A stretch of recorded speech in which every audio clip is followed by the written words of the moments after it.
Arrest అయిన వాళ్ళకి ఎందుకు అరెస్ట్ అయ్యారో తెలియాలి అంటున్నారు కదా. ఇది బిఫోర్ అరెస్ట్ తెలుసుకోవచ్చా, లేకపోతే జైలుకి వెళ్ళిన తర్వాత తెలుసుకుంటారా, లేకపోతే బిఫోర్ అరెస్ట్ ఎందుకు అరెస్ట్ చేస్తున్నారు అనేది కెన్ దే క్వశ్చన్. దాంట్లో మనకి 2 types ఆఫ్ అఫెన్సెస్ ఉంటాయి మొత్తం మన చట్టంలో. Only 2 types. ఒక డబ్బున్నాడు, డబ్బు లేనాడు. డబ్బు లేనుడితో సరిగ్గా ప్రవర్తించలేదు, డబ్బు ఉన్నడితో సార్ అని మాట్లాడితే ప్రవర్తించాడు. ఇక్కడ సార్ కూడా కాదు, మిస్బిహేవ్ చేశాడు, ఫిల్తీ లాంగ్వేజ్ వాడడం. So in that case police కి అగైనెస్ట్ గా మనం లీగల్ గా ఏమన్నా ప్రొసీడ్ అవ్వచ్చా? పోలీస్ స్టేషన్ కి వెళ్ళినప్పుడు పోలీసులు సరిగ్గా మిస్బిహేవ్ చేసినా, మీరు ఏదైతే కన్సర్న్ ఇస్తున్నారో అది పట్టించుకోకుండా సభ్య పద్ధతులను వాడి ఇలా చేస్తే మాత్రం మీరు వెంటనే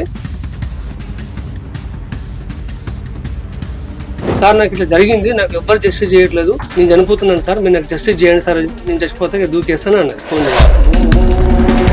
ఇది సినిమా లాగా అనిపిస్తుందిరా ఏంటి, చనిపోయే ముందు ఎవరు కాల్ చేస్తే వాళ్ళతోనే ఎంక్వైరీ ఉంటాయి.